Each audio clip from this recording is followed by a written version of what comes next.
એક યમરાજા છે હમણાં એક દાદીમાને લેવા માટે અને બરાબર દાદીમાને લેવા આવ્યા. દાદીમાને કે હાલો.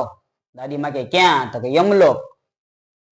દાદીમા કે 5 મિનિટ ઉભા રહી જાવ. યમરાજા કે શું કામ?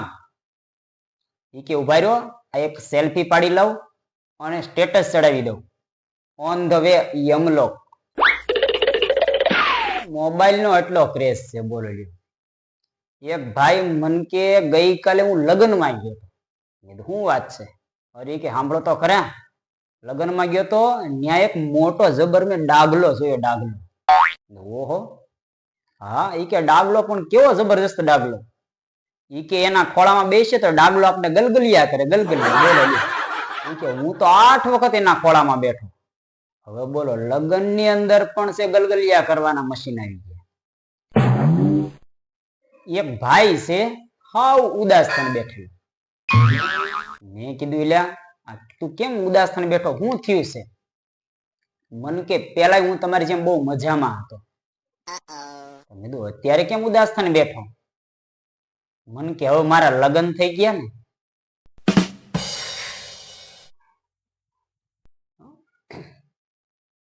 એક બેન ના લગ્ન હતા અને બરાબર આમ વર કન્યા બે છે ઉભા હતા અને રિસેપ્શન ચાલતું હતું. બરાબર એ સ્ટેજ ઉપર વર ને કન્યા બે ઉભા હતા. ઈ કન્યાની બેનપણીઓ આમ એની સામે ઉભી હતી અને એમાં એક બેનપણી ગઈ. ઈ કન્યાને કે સાંભળ, આ તે કેવા છોકરા રે લગ્ન કર્યા છે. કે પણ થયું શું? ઈ કે જરાક એનું મોઢું જો, ક્યારનો મારી સામે દાંત કાઢે છે. દાંત કાઢે એનો વાંધો નથી, પણ ઈ કે એના દાંત તો જો પાન માવા ગુટખા ખાન ખાન કે પીળા પીળા લાલ લાલ લાલ લાલ ચોળ થઈ ગયા છે.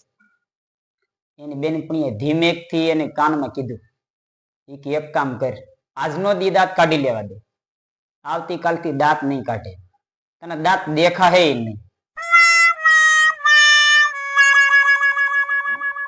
એક કન્યાના લગ્ન હતા અને કન્યાના લગ્ન ની અંદર વાત કરીએ ને તો આમ કન્યા તો ઠીક, પણ કન્યાની માતા બહુ રડતી હતી. રડી રડી રડીને અધમૂવી થઈ ગઈ. એટલે કન્યાએ કીધું, અરે પણ માય કે તું આટલી બધી રડે શું કામ? આટલું બધું ન રોવાય. એ કે આ કઈ મારા થોડા પહેલી વખત લગ્ન છે. અમુક લોકો તમે જોવાનું તો બહુ મોડા ઉઠે, બહુ એટલે બહુ મોડા ઉઠે. આમાં આપણે જરાય એવું અનુમાન નહીં કરવાનું કે મોડા ઉઠે એટલે આળસુ છે. નહીં, બિલકુલ નહીં, આળસુ છે જ નહીં. શા માટે મોડા ઉઠે?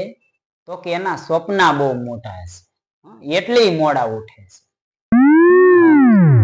હમણાં એક પતિ છે, એ પોતાની પત્નીને છે જગાડતો હતો મોટા અવાજે, હાલ ઊભી થા, ખબર નથી પડતી કેટલા વાગ્યા? આ ઘડિયાળની અંદર 11 વાગી ગયા. અત્યાર સુધી હુવાય? તમે તો કૂતરા જેવા છો, કૂતરા અત્યાર સુધી સૂતા હોય. પત્ની ધીમેક થી ઊભી થઈને કીધું, પણ કે ભસો છો તો તમે ક્યારના? હમણાં 3-4 ગાંડા ભેગા થયા એટલું નહીં, પણ નક્કી કર્યું, આમ મનોમંથન કરવા લાગ્યા. પેલો ગાંડો કે એક કામ કરી, કે આખી જિંદગી આવું રખડવું કેટલું? કે તો એક કામ કરીએ, કે પેલી ઓડી ગાડી છે ને ઈ કે આપણે ચોરી લઈએ. કે પછી કે દુનિયા ઘૂમેંગે ફિરેંગે નાચेंगे गाएंगे ऐश करेंगे और क्या? અરે બીજો કે ગાંડો થામા, ગાંડો થામા. કે પણ કેમ? કે ઈ ગાડી ચોરીને પેટ્રોલ ડીઝલ છે ને નખાવશું. એ વાત સાચી હો. બીજાના મગજની અંદર આઈડિયા આવ્યો કે એક કામ કરીએ તો. કે શું? કે પેલો ઓલો 4 માળનો બંગલો દેખાય ને, તો કે હા, આખો કે ચોરી લઈએ. કે પછી કે આરામ કરશું, લેર કરશું. બોલો કે આઈડિયા બરાબર છે, હાલો. અને 4 ભેગા થયા ભાઈ. ભેગા થઈને જ્યાં ઓલા બરાબર ફ્લેટ હતો, બંગલો હતો, એની દિવાલ હતી, ત્યાં જઈને મીંડા ધક્કો મારવા. ધક્કો મારીને એમ કે પરસેવે રેબજેબ થઈ ગયા. પોતાના શર્ટ હતા ને એ પલ્લી ગયા. એટલે આમ શર્ટ ઉતારીને આમ ગોટો કરીને એક કોર મૂક્યા. મીંડા પાછા ધક્કો મારવા. એમાં થયું એવું કે ત્યાંથી એક બીજો ગાંડો નીકળ્યો. ઓલાના શર્ટ પીડ્યા હતા, ઈ લઈને જતો રહ્યો. થોડી વાર થી ઓલા ધક્કો મારતા ગાંડા હોય એમાં એક ગાંડા ઈ પાછળ જોયું. ઓલા ત્રણે કે ઉભા રહ્યો. કે પણ કેમ? એ કે જો તો ખરા આપણે કેટલા બધા આઘા નીકળી ગયા, કેટલા બધા દૂર નીકળી ગયા છે. કે કેમ? એ કે આપણા શર્ટ દેખાતા બંધ થઈ ગયા.